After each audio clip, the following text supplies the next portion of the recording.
All right, Millyz, how's it going? Good, man. Excellent. That's what's up, man. You got a lot of stuff going on, man. I see you grinding. Yeah, appreciate that, bro. You too.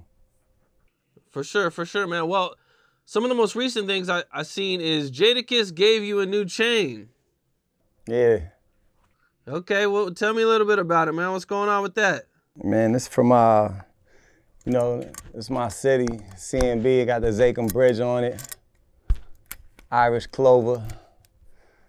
It's really a trophy though. I've gotten a chain every new album that I've dropped in the Blanco series, starting at Blanco 3. So Blanco 3 was my first chain I ever got. You know, that was from Benny the Jeweler. Then Blanco 4, I got another chain, which was from Mozzy. Blanco 5, I finally got the Cuban with the Celtics logo on it. And this is Blanco 6, so I don't really like getting jewelry until you earned it. I feel like every chain really got to be a trophy and signify something that you earned, you know? Okay, that's what's up, man. Dope shit. All right, well, I thought we would just kind of start off and get to know you a little bit better for my platform, the people on here that might not be familiar with you, man. Can you tell them a little bit about you, where'd you grow up and what it was like for you? Yeah, I grew up in Cambridge, Mass. It's a diverse city. Most languages spoken in any public high school in the country. So it's really a melting pot of all sorts of people. It's a unique city because you got colleges there. You got Harvard and MIT, which is probably the most prestigious university in the world. And you also have, the projects pretty much connected to MIT and 14 housing projects. A lot of gentrification going on, but when I was growing up, there were white people in my neighborhood, but they were mostly to do with the colleges and stuff, so it wasn't like that many kids, so I was one of the only white kids in my neighborhood. Still to this day, it's pretty much the same. If you go to a Cambridge youth center or something like that, you'll see like one white kid for every 40 black kids and shit like that. So yeah, I grew up with that, and the city was cool. It was fun. It's a basketball city, and it was also like a drug city when I was coming up. I was at the tail end of the crack era, so it was definitely a lot of movement going on out there. What was it like being one of the only white kids growing up there? It was hard. I'm not gonna lie. Like it was definitely hard. Like I got violence done to me a lot when I was 12, 13. Around like 12, 13, 14, a lot of people would try me. People tried to bully me pretty much my whole life up to that point until I started learning I had to stand up for myself, because I never had my pops around to really tell me, you gotta fight. I had to learn it all, right there off the cusp. So it was tough, but it made me what I am. It's the reason that I never feel like I'll never get intimidated of like another white rapper or anything, because I know nobody's lived my experience, It molded me into what I am. It gave me thick skin and made me stronger as a youth. And I felt like I had to be 3 times better in everything, whether it was, basketball or rapping or whatever it was, to get my props. So it was a blessing. You mentioned you grew up in a drug city. Can you kind of expand on that a little bit? Like, what do you mean by a drug city? Well, just like, Central Square, Cambridge in the early 2000s.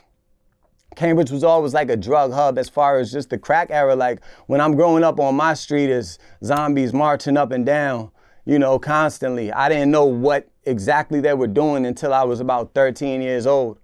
But for the most part, it was just a heavy, concentrated drug city. You got Central Square, where at any given time, it's, 50 crack users chilling on the benches, just being outside. And that's kind of the area, how can I explain it? That's like the Union Square to New York City, or like a Times Square, or just the hub of the city. So you know, as you would walk through that, you would see that, but then even on all the side streets, and once you start to get into, you know, the actual drug culture, you realize, oh, this is what's going on, and these is who these people are. So we were just a city who was, I guess, supplying an abundance of drugs at the time. Now, growing up there, did you get involved in the streets or anything when you were young? Yeah, definitely. Okay, what age did you jump off the porch? I mean, it's weird because it's like I started kind of like doing a little scam around like 11, 12. I don't really want to get into that too much. You know, one of my friends, he passed. I just want to keep, you know, his memory pure, but we were kind of like scamming. And then I went to selling weed. In the 7th grade, I was like a good little weed dealer. You know, my man's brother from over the bridge had got him right, and I just had the gift of gab. I was able to get it off. And then by 14, that wasn't the shit to do anymore. I was seeing kids my age getting some money and buying some clothes and shit like that. And I'm asking them how, and you know, they showing me a handful of rocks and shit and just giving me the keys to the game. You know, you keep the rocks in your gums, always keep a beverage, swallow the rocks if the police, shit like that. I remember asking somebody, like, how am I gonna know who to sell it to? And they're like, you'll know. And I walked out of my house the first day at 14, and I walked like 3 blocks up, and I saw somebody, you know, one of the older zombies I was talking about, and he gave me a head nod and threw up a number, and I put it together, oh, that's this, and I made it happen. Because at the same time, I was out of school when I was 14 because I got kicked out, so I had more time in the day, so I was kind of roaming the streets when I was like 12.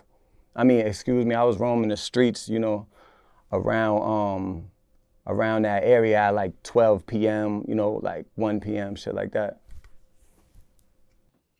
Now, being that young and getting involved in the streets, man, you know, what was it that made you want to be in the streets at such a young age? Well, I didn't want to be in the streets at first. I wanted to play basketball. You know, Patrick Ewing's from my city, Ramil Robinson's from my city, the Jarvis family is from my city. We got a heavy history of basketball, so I wanted to play basketball, and I really worked on, I always had a work ethic in my life, so I really worked on playing basketball, but I got cut from that freshman team, and I kind of think that shattered my basketball dreams. And once the basketball dreams was over, I was just like, man, I don't see what's left for me. Like in life, that was my whole dream up to that point. And I got suspended. I had already been suspended, but you know, I got suspended and expelled eventually, like right after I realized I had no future in basketball. So, you know, to answer your question, I think really I went to the streets because it was the second coolest thing to do. To me, the first coolest thing to do was be an athlete. But I wasn't really accepted in that crowd. I couldn't even make the freshman team, you know, after like working real hard on my jump shot and shit like that. So after I got expelled from school, you know, you kind of roam the streets and you realize, oh, there's a whole other world out there. And this is the world of kids who are not going to school. They're my same age. They're not going to school, but they're sitting in that park and they're trapping. And it was fun. It was exciting at the time. And to even, you know, add on to that, I always been a SPED kid. My whole brand is SPED, IEP, individual education plan. Like I was always put in like the resource room classes for behavior disorders. So I blended in with the bad kids already. And but mostly like getting involved in the streets, I just wanted to be somebody, bro. Now, you mentioned being in the trap house. Is there any crazy stories that you have from being around there that you could share? I mean, a lot. Well, shit that used to happen to me, you know, when I was young, because it wasn't like I was just able to sell drugs in my neighborhood. You know, I'm 14, so I remember some kids that they would call their uncle on me, who was like a bully at the time, and he had brought me in the back of the terrace and made me like check all of my gums to see if I had rocks on me, like searched me and told me, you know, I better not be selling crack out here, type shit like that. A lot of shit, man. I remember getting punched off a stoop into the street, basically, by this dude, this big ass dude. He ended up being a rat, like later on, you know, but he was like a grown man. Punched me in my chest, threw me into the street type shit. But I don't know, man, so much shit. You know, I was also out there with this guy named YG, who was on America's Most Wanted. He came down from Mississippi, and he was wanted for a body in Mississippi. He ended up getting caught in California, I believe, but they like put our neighborhood on the America's Most Wanted and said, this is the park where he hangs out at. And that was one of my like OGs that I was looking up to. So yeah, a lot of shit was going on. You mentioned getting expelled. What happened at school? They said I punched the teacher. Oh. Okay. Now you get expelled from school, and do you fight it, or does it stick, or what happens? I couldn't fight it because I already had so many like suspensions. So by that time, I knew it was over. Like after that incident, I just sat down by my locker and waited for the security to come get me. I knew it was over. And then they sign you up with a tutor. So the tutor basically meets with you from 12 p.m. to 2 p.m. or some shit like that. I don't know. They meet with you for 2 hours, maybe 9 a.m. to 11 a.m. But it's only like 3 days a week. So basically you just meet this lady in the public library, you and like 3 other kids, and you just get tutored until they find a school for you. So that's what I went through at 14. And then at 15, I started going to Charlestown.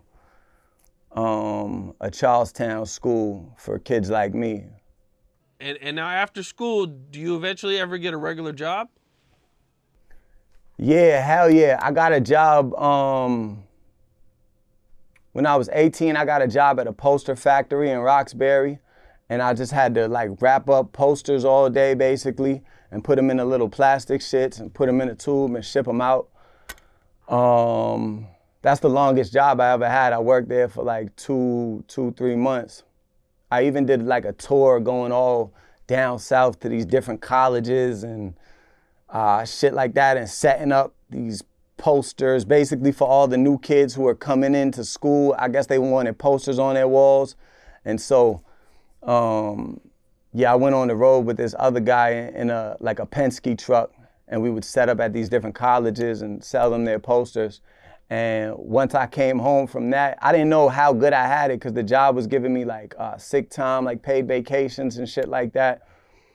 But I quit the job once I got home. I had been working for like 2 or 3 months, and I don't know, I couldn't do it anymore. I also worked at Legal Seafoods as a dishwasher. I was a dishwasher at Legal Seafoods for 2 weeks. And I was also a dishwasher in a place in Arlington for this lady. I'm forgetting her name, but it was more like an independent type restaurant. She didn't have too much clientele like that. But so yeah, I had some jobs for sure. Oh, and I was a landscaper before. They actually put me in a program for kids with criminal records and shit, trying to get a job, and they hired me to this landscaping thing. And I was pushing the lawnmower, the electric lawnmower. This is like my second day. I'm pushing the electric lawnmower, and all the guys I'm working with are going way faster than me, you know, and it's because my machine keeps jamming because the grass keeps getting in it. So I forgot that you got to turn the lawnmower off to unjam it with the grass. So as the lawnmower is on, I go to unjam it, and I just cut the top of my thumb off. So I couldn't work there no more. Like, this a whole new nail and shit. You know, it just cut this whole shit off. So that was my last job ever. Damn. Now it's just rap. You cut your thumb off, man. Damn. What was that like? That shit was extreme. That shit was extreme pain. And you know, they had to put a big cast on it, and I always had to keep it in the air because if you go like this, the shit just hurts so much. It was the worst pain ever. Like, I popped every perk they gave me, and then I went to the streets and popped every perk I could get, like, and it still hurt. But I had to keep my thumb up like this in a cast, so I'm just walking around with my thumb up. Shit was terrible. Yeah. Damn. Okay. Now, growing up, you know, being in the streets, you're going to go through a lot of ups and downs and everything, man. Were you ever arrested? Yeah. Hell yeah. Okay, can you talk about what happened? I got arrested. I got arrested. I got arrested when I was like 14 for real, but it was like a disorderly conduct. Me and my man Dada the Dealer, who be rapping on my albums. It was like a disorderly conduct with police. He was just bugging out or whatever. I got arrested at 18 for a armed robbery. Took it to the hoop, beat that. I got arrested at 19 or 20 for conspiracy to traffic in cocaine. Again, me and my man Dada, we beat that. I got arrested at 19 or 20 again. You know, shit a long time ago. I'm an old man, you know, but I got arrested at 19 or 20 again for distribution. Drug trafficking cocaine. Trafficking cocaine, some shit like that. Which is funny because if you look up Annie Dukin, she's a lady who was fucking the labs up. She was fucking the labs up in Massachusetts, like saying certain shit was coke or crack when she hadn't even tested it. And so they put a big, what's it called when you put a big, not a civil suit, basically like a class action suit. A class action suit was filed against her, and I just got a $650 check for the wrongdoings that she did to me for classifying my cocaine, which nobody knew if it was cocaine or not. You know what I mean? So, yeah, I got arrested for those things, but that's pretty much it.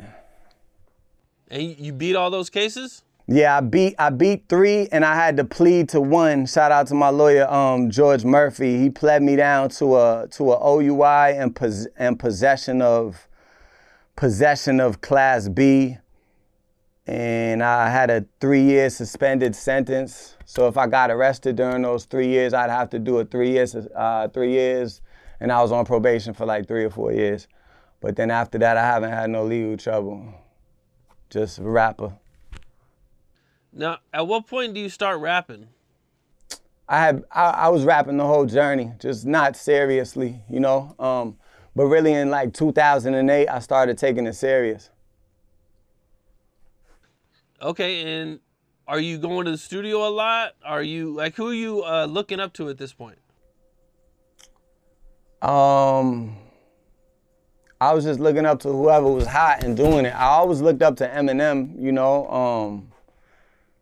I like Lil Wayne, The Lox, G-Unit, Dipset, whoever was fire. I liked a lot of shit out of Queensbridge, you know. Okay, how'd you get your name?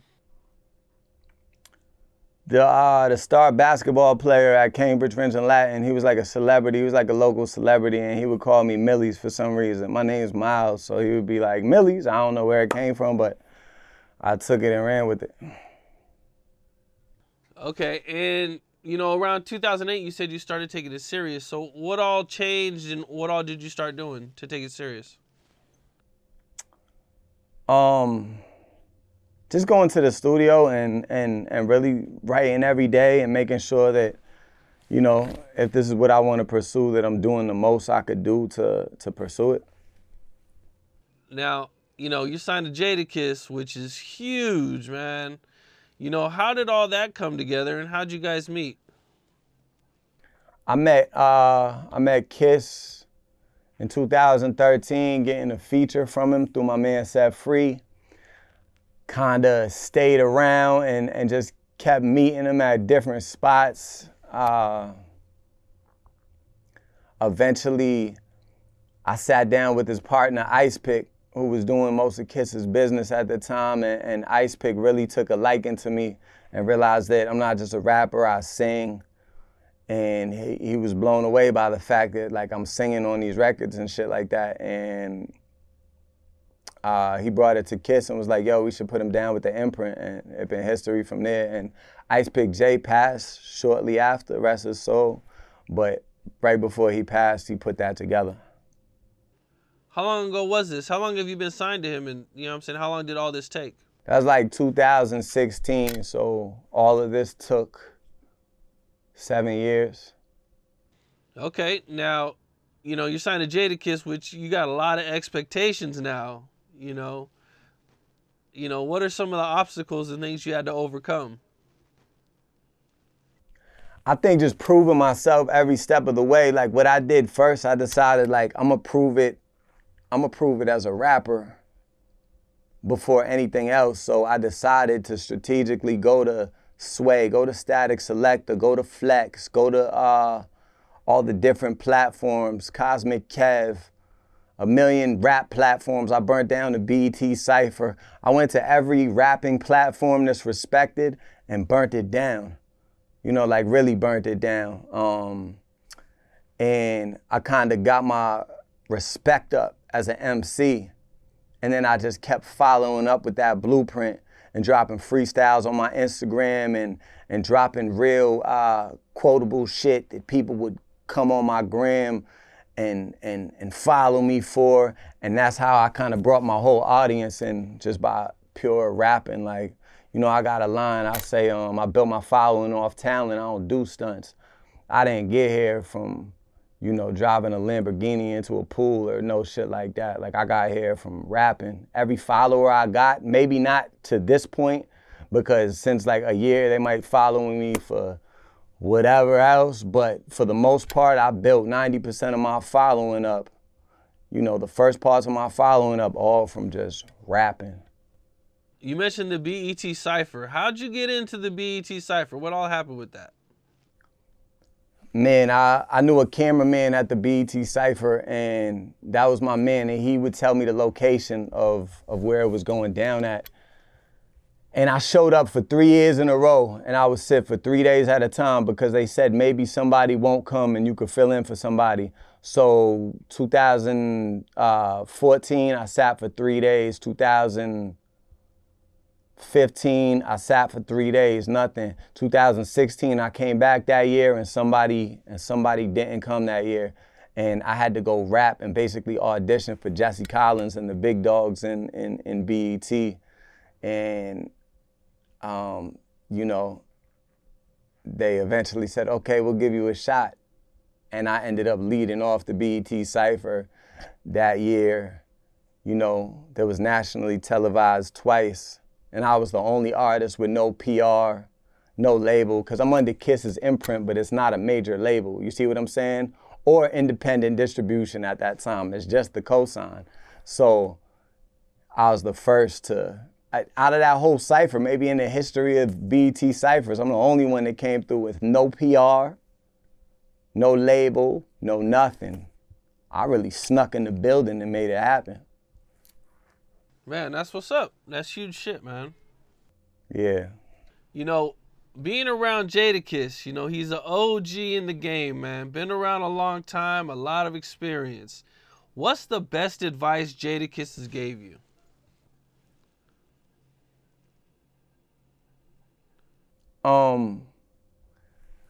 I can't like pinpoint one thing that's the best advice he gave me. It's a plethora of things, you know.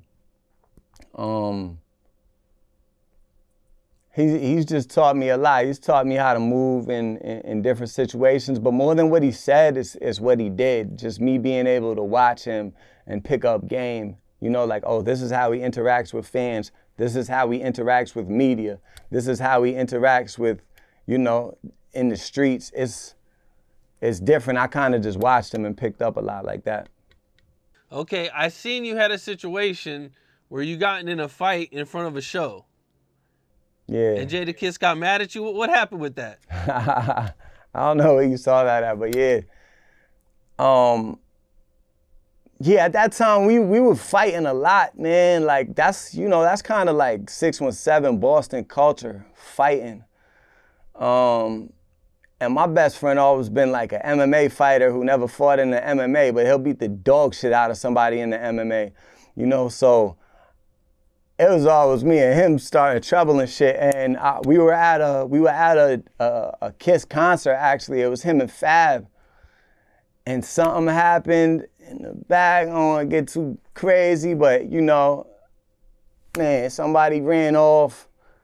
And then we just found ourselves in the front, and then some other guys, I guess, who were with the guy. We're actually cool, you know, now, but they came out, and I popped it off on them. We got the fighting and going crazy. We all filed back in the venue, or no, I think we might have left by then. Yeah, we left, and I I see, well, they was going back in the venue, and that's what it was. They was going back in the venue and telling Kiss, yo, Millyz was fighting outside.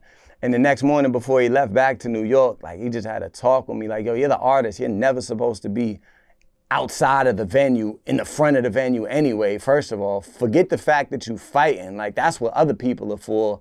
And he just broke certain shit down to me. That was the most mad that he was at me, for real. But I smartened up, and ever since then, like, I never go to the front of the venue anymore, act regular and shit, just fight with people, you know. We just move smoother, so we don't even get involved with those type of situations. You mentioned you move smoother, or, you know what I'm saying, better and everything, you know. So what are some things that you do to kind of move better and to stay safe and everything? I mean, you know, you gotta just militarize, you feel me? You mentioned Eminem a little while ago. I see you got a song where you sampled Eminem's Stand. Can you talk to me a little bit about that? Yeah, I got the beat from KD Pro, and I was in LA, and in the beat you could actually hear like the rhythm of the Stand sample, not the beat, but the Stand sample of what she's saying on the song. And it just hit me like, oh, I'm gonna flip the words. And I went in, I barred out, and then I flipped the words in the chorus, and I made it, you know, more about the paranoia of death and dying and immortality and mortality, you know? I see you got a little backlash, or Slim Jimmy had a little bit of something to say about it? Yeah, my man Slim Jim, for sure. So what all happened with that? I don't know. Sway Lee, who's a cool guy, you know, he got his own version. It hasn't dropped yet, but he got his own version out, and I guess my version was getting too much steam online, and Slim Jim tried to stop that. He was like, you know, my version is the banging version, bro. And he said something like that, and we just had a little exchange, you know. Okay, I've seen in a few interviews you've talked about that you had an incident where in a club and you know, you tried to shoot somebody or something when you was a kid? Yeah. What all happened with that? Well, yeah, that's funny because, you know, I spoke on that on another interview platform, and I was really talking about divine intervention in my life. And I realized after that you can't really talk about divine intervention or your relationship with God with people who don't have a relationship with God like that. They will never understand, you know? So, yeah, I talked about a situation where a gun didn't go off. At the end of the night, somehow the shit was in pieces, weird shit. And, you know, I think a lot of what got lost in context was I was talking about the time my shit didn't go off, which to me is something that I thank God for every day, because all the other times my shit did go off when I was a youngin', I got through. This would have been the one when I wasn't getting through. So that's my divine intervention. And I've actually had more situations that I consider, you know, miracles, but I don't choose to share them with the public like that, because I gotta realize everybody's not spiritual like me. Everybody doesn't have a relationship with God like that. And, you know, a lot of people won't relate. So I'll just keep that near and dear, or share it with the ones who I know, you know, believe in God the way I do. How did you feel at the time when it happened? Relieved. I felt like it was divine intervention. I thought about it for years. I still think about it. Even from the beginning, you felt like that? You weren't mad that? No, I felt like it was a miracle from the jump, because you got to understand, you know, prior to this, my homies are, you know, just getting picked up on a murder. I'm really outside actively busting my gun in my neighborhood as a youngin', keyword youngin', you know, like this is 15 years ago. I'm a legal citizen rapper now, but at the time my gun is going off. I'm making people scatter like roaches. You feel me? My city know, anybody from my era knows. So it's like I'm really a little out of control. And at the time I walk into that event, I'm rapping, but I'm also out of control. My homies also just got picked up on a murder that they're still sitting on to this day because they got natural life. And these are my best friends, guys that I'm with every day. So by the time I get there, and I'm trying to just do what I do, what I've been doing, because it worked every other time. But this would have been the wrong one. This is actually the first time I'm going to shoot out of fear for real. All the other times was out of anger. This was, I'm backing up, I think the guy got a weapon, shit like that. So, you know, I don't even want to get into it too crazy, but yeah, I thought it was a miracle from day one. And it's still something, it's like if I get nervous before like a show or something, if I'm getting butterflies before going out and doing a performance or something like that, I always go back to that memory and remind myself, like, I'm supposed to be here. I'm the chosen one. I'm really supposed to be here. And like I said, it's more divine intervention and more things I've experienced with my God because I'm in touch with God. And so a motherfucker watching this that's not in touch with God would never ever get it in a million years, you know? But I pray that they can, you know, get that relationship and believe in something and have a higher power that can help them out in life, because I've been guided through this whole life. And even past that, past violent shit, you know, I was about to sign with Treyway, shout out to Shotty, but that would have never, you know, I would have never made it where I'm at. I was about to be on Love and Hip Hop, divine intervention stopped that. I'm talking about I'm in the cast, supposed to go that day. And they call me and say, oh no, Mona Scott and them say, oh no, actually we're just gonna go with the older people. My career would have been done. I wanted to sign to a major label, my career would have been done. So every time there was something that I really wanted, you know, God steered me away. God has guided me this whole way. And I know we on Camp Capone and shit like that. And I feel that, you know, in the industry, in the media, it's kind of like taboo to people to talk about God. I don't really see a lot of rappers talking about that. But that's what I deal with, you know what I mean? I damn near feel like my albums should be gospel albums because I talk so much about my relationship with the Maker, you know? Amen. That's what's up. That's what's up, man. Did any of those situations change you? Yeah, every single one changed me. Because you know what it is, Kim? God protects fools and babies. So I was a fool and a baby when I was coming up and I was doing things. I did not know what I was doing, technically. I didn't fully comprehend the ramifications. And he spared me. Now, if I do some shit now, me, the person I am now, he's not gonna protect me in that same way. You know, so I learned from each one. I said, oh, thank you, God, I learned the lesson. I used to always pray when I was growing up. I used to always pray, Lord, I had some sort of prayer that basically said, please discipline me through your lessons and not with your wrath. Like, don't discipline me through your wrath. Let me learn the lesson. Don't hit me with your wrath, because I know what your wrath can be. You know, so, yeah, I learned from every one of them, and I'm still learning. You mentioned you have close friends doing natural life. You know, going through that, you know, Free how does smoke, that change free Buddha, you? yeah.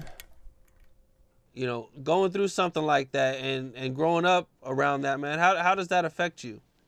It fucked me up. I talk to lifers more than I talk to any humans on this planet. Those are really my bros. You know what I mean? I talk to them on the phone.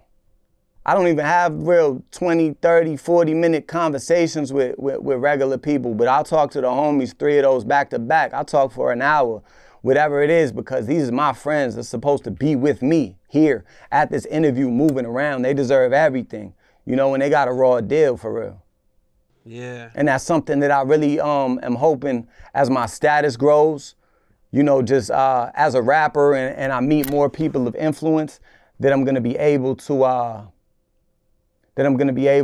you know, meet people of influence that'll be able to help this out with the justice reform, because they got a raw deal for real. Well, free them, man. Hopefully it Nah, works for out. sure, free them. And it's so crazy because one of my homies, like, if he got out right now, he'd be the next Wallow. He's the funniest person you'll ever meet. Day to day, his energy is just higher than mine, you know what I mean? So, yeah, man, free the homies, man.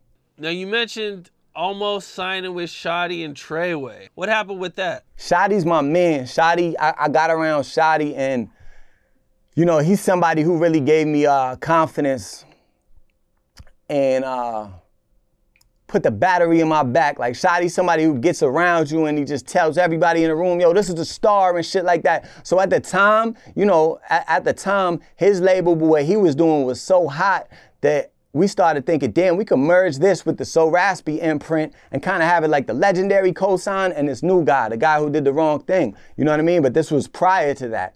So that was our whole thing. Like, yeah, we'll do that and we'll make it happen. But it didn't go like that. He got picked up by the feds and shit. I seen you did a song with Mozzy. Yes, sir. How'd you link up with Mozzy?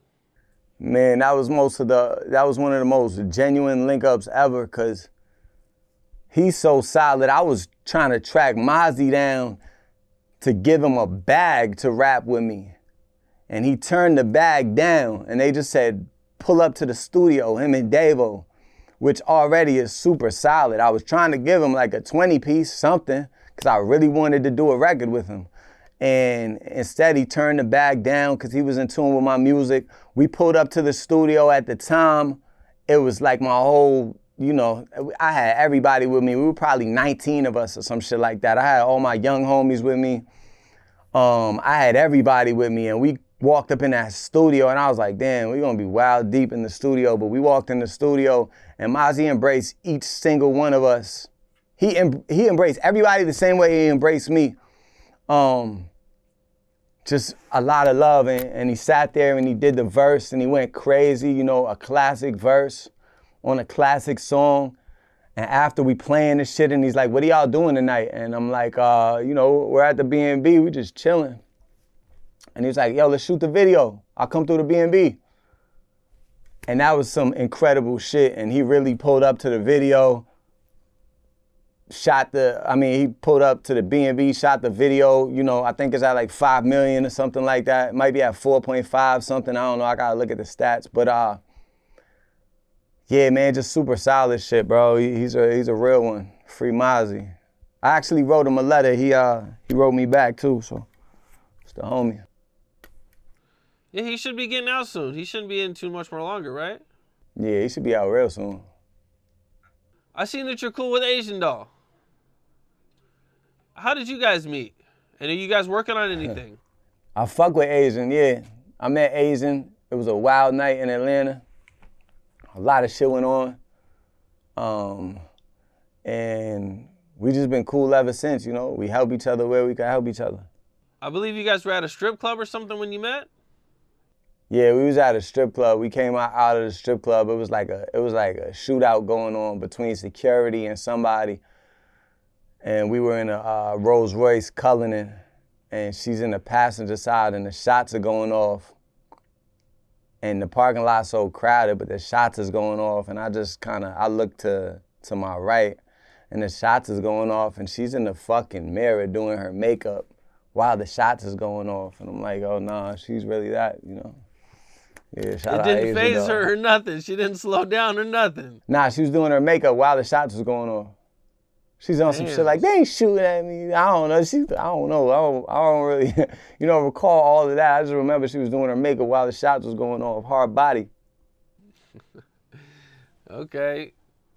That's what's up. You guys working on anything? Yeah, Blanco 7, my newest album is coming out April 7th, featuring G Herbo, Jadakiss, Dave East. Man, I'm gonna forget people. Burner. A lot of people, man. Classic, another classic. So, yeah, April 7th, we dropping. You mentioned G Herbo. I know you got one song with him already. There was a line that was real inspiring that you said. And I don't know if it was on that song, but you said you were opening up for G Herbo. Yeah. And now you're working with him. Yeah, and that was a line on the song with him. I got multiple records with Herbo, and Herbo's a super solid guy too. Like recently, because I'm the type that if I want something, I understand that this rap shit is a business, you know? So I really wanted Herbo on this record. It would complete my album at the time, and this is recently. I'm gonna get back to what you were talking about, the bar, but you know, I just want to say I was really chasing down Herbo to get on this album, and I was really offering him a bag, bro. Like, even though he's my friend, I'm just like, yo, bro, whatever I hit you with, he curved all of that money shit. Curved whatever I was trying to offer him and just did the song. Like, come on, bro, I'll never charge you. You know, so he's just real solid too. That make him and Mozzy, man. A lot of rappers actually did that with me, and I you know, I'm very grateful for that because I feel like that really comes from the craft and us respecting the craft. But yeah, I toured on the Smokers Club with G Herbo 2016, and linked up with him in 2021, and on the line I said, yeah, Smokers Club 016. I used to open for Herbo. Shit like that.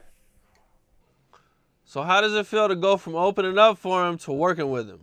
It feel incredible. The same way it feel from, you know, the same way it feels incredible from going from opening up for everybody to headlining my own shows and selling shit out. You know, we sell shit out, Kim. Like, I'm a hard ticket seller. Everybody can't say that. Man, that's what's up, man. That's what's up. You know, you mentioned Jim Jones. You're working with Jim Jones. How's all that going? How'd you guys link up and everything? Man, Capo, that's one of my favorite rappers. I forget how we linked up, but he ended up doing the song with me called Uncensored, and we shot it in Harlem. That shit was iconic. That was my man Tan shot the video. He had been shooting videos for me, but this was our first real run and gun, just straight lifestyle. No plan to it, just come out, shoot whatever you get. And I remember he edited that video that same night, and it was like a 24-hour turnaround, and we just dropped that shit. And the response to it was so crazy. I really didn't expect that. We actually had put out 4 to 5 records before that. I didn't think that that was the one, but that was the one. And once I realized that people loved that shit that I was on with Jones, I said, oh, this is the easiest style of music I can make. And from there, that's when I really found my niche and my style. And I just excelled. That was also my first video that hit 1 million. And now I got like 22, 23, 24 videos over 1 million at least, you know. 24 videos over 1 million. Man, that's what's up. Yeah, you know.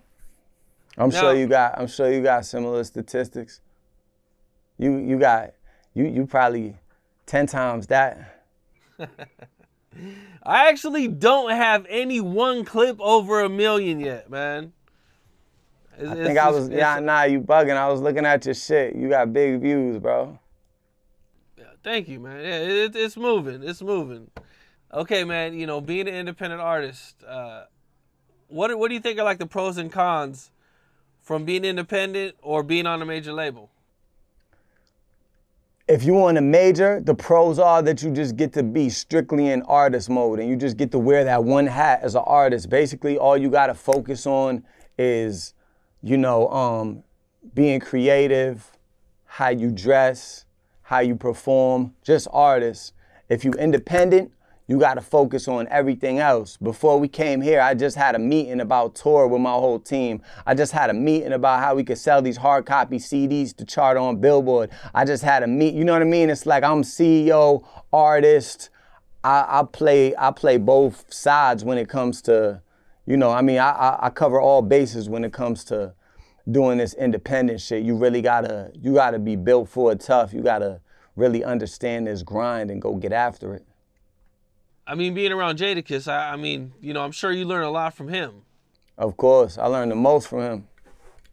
Because, I mean, you know, I'm pretty sure he's been, you know, independent and, you know, on majors, so he could probably, you know what I'm saying? Nah, he knows the whole game. He's seen people rise and fall. You know, he's been in this shit 30, so it's nothing that he hasn't seen. He don't get too impressed when a rapper blows up. He don't get too impressed by a lot of shit. It took me, I kept looking for my validation from Kiss for fucking years. I wanted it before I had earned it. You know, I kept looking like, damn, you're not proud of me? And to him, it was like nothing.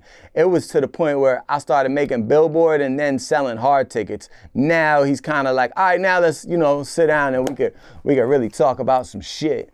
You feel me? So yeah, he's dope in that way because he really understands like the game. Man, so grinding all the way up, you know what I'm saying, getting Jadakiss, where he's like actually seeing the grind and seeing it, you know, how did that feel? Amazing, man. I felt amazing for real. At what point did you realize, like, oh, okay, Jadakiss is actually, you know what I'm saying, like he's seeing this and it's starting to change?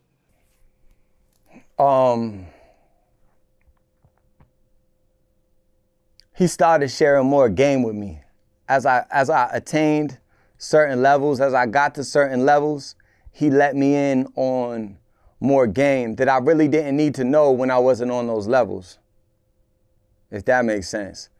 Because now he could talk to me from more of a level. I'm kind of trying to get to where, you know, I'm still trying to get to where he was at when he was on Bad Boy.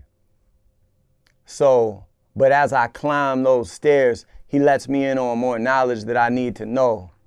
Because this shit is like kind of secret society, you know? It's like you gotta, like, you can't really give that information to somebody who won't be able to understand it. Growing up, you know, in Massachusetts, do you think it's easier or do you think it's harder to kind of grow up there and rap? Is it easier to make it out? Because you kind of have a little less competition than a place, say, like New York. No, it's harder. Harder, okay. Hell yeah. Look, if you're from California, people already put it down for California. People already put it down for New York, for Chicago, for Philly, for St. Louis. For if you're from any of those places where somebody kicked the door already and showed the world what your city or state is about, you got it a little bit easier. Just a little bit easier than being from a place where nobody kicked the door down and showed them what the fuck is going on. Because the public already, the second they hear a rapper from Brooklyn, you know, they got this mindset of what Brooklyn is. So they're like, all right, I could get into this. Whereas like if you hear a artist from Nebraska, they really gotta paint vividly about the trenches in Nebraska and show you the differences in Nebraska or the differences in Massachusetts, the trenches and the struggles that you go through in a place that's never been heard of for real in rap. Understand what I'm saying? Yeah, no, I hear you. So being that is, you know what I'm saying, people don't really know, you know, what's the scene like over there? Is there a lot of rappers, a little bit of rappers? A lot of rappers. We doing good. We got, you know, I call it the Massachusetts scene. I like how you refer to it as Massachusetts. A lot of people would say the Boston scene. Boston is within Massachusetts. And they have their own scene in Boston. I love a lot of the rappers out there, you know. I love a lot of the rappers out there. You know, Free 7981 Cal, G Fredo, you feel me? But there's so many from, you know, Y Jizzle, 8-Zip, King Bricks.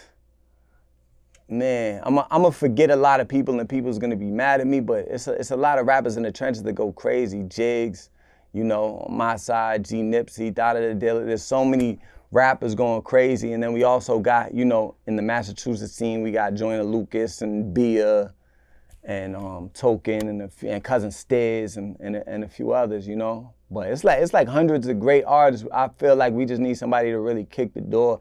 They got a little hate problem out there, but you know, that's nothing we can't overcome. Okay. Shit, man. Man, that's what's up, man. Well, man, I see you out there grinding, man. You know what I'm saying? Shit, it's good shit, man. I like that new song with Jadakiss, too, man. Thank you, bro. For sure. Yeah, for sure, man. Shit, I appreciate you taking the time. Nah, I appreciate you. All right, Millyz. Take care, bro. Love.